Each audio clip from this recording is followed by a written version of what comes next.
Look at this, and this, and this, and this. What is common between these books? If you said that they are all yellow, congratulations. You are wrong. Well, you would be right if you were holding these books, but you are not. I am holding these books, which means they are on your screen. And your screen is made up of pixels, red, green and blue pixels. So you are not looking at yellow, you are looking at a combination of red and green pixels. Inside your eyes, there are specialized cone cells that are sensitive to different wavelengths of light. When actual real yellow light reflected from these books, about 580 nanometers, is hitting my eyes, some of my red and some of my green cone cells are activated. So my brain says, oh, this must mean that light hitting the eye is somewhere between red and green wavelength. So I see yellow. The pixels on your screen activate your cone cells in the same way, but your brain has no way of distinguishing between this and this. So it shows you yellow as well. Wait, hold on. Why are we talking about yellow? Let's talk about purple and violet. Hello, Gavram de Bestonia. Wavelength of violet light is about 380 to 450 nanometers, and wavelength of purple light is Purple light does not exist. Purple light has no wavelength. In fact, none of the combinations of red and blue have a wavelength. This entire part of the color wheel, from purple to pink to magenta to fuchsia, have no wavelength, no light.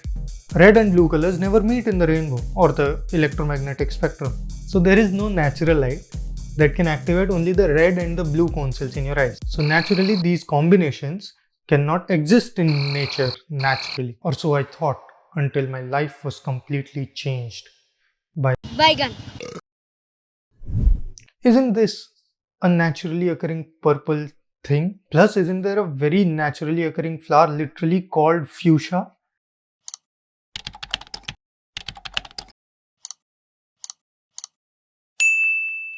And look at the electromagnetic spectrum itself.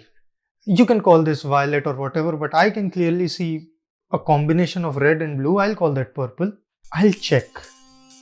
Let's bring all of these images into Photoshop and check their color codes, and we'll wait, it is a combination of red and blue. It is purple. What is happening? We call the light from 380 to 450 nanometers violet, and it activates these cone cells, a part of blue cone cells. And this is where the confusion stems from. We've been calling the cone cells red, green and blue cone cells the entire time. Hence, we think that whenever blue cone cells are activated, we see blue color. But it is much more appropriate to call them long wavelength, medium wavelength and short wavelength cone cells. Blue is long or short?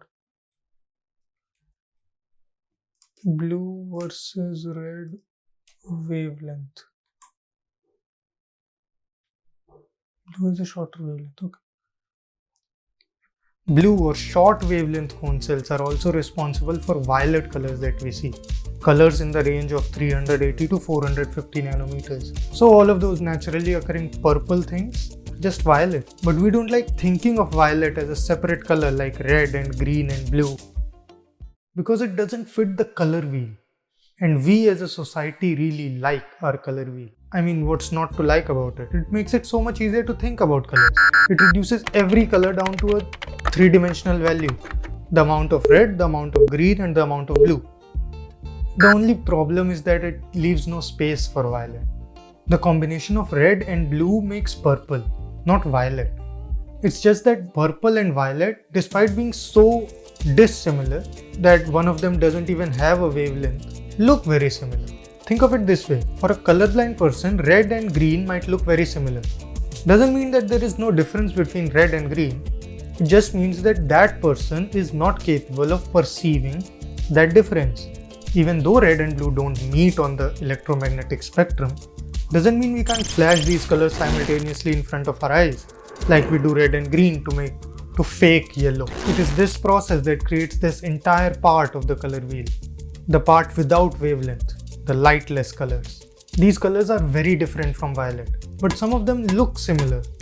just because our brains and our eyes are incapable of perceiving the difference. This might actually be a really nice time for you to like the video and subscribe to iSanskari. So in summary, violet is the color of light with wavelength from 380 to 450 nanometers. And purple, along with all the combinations of red and blue, has no wavelength.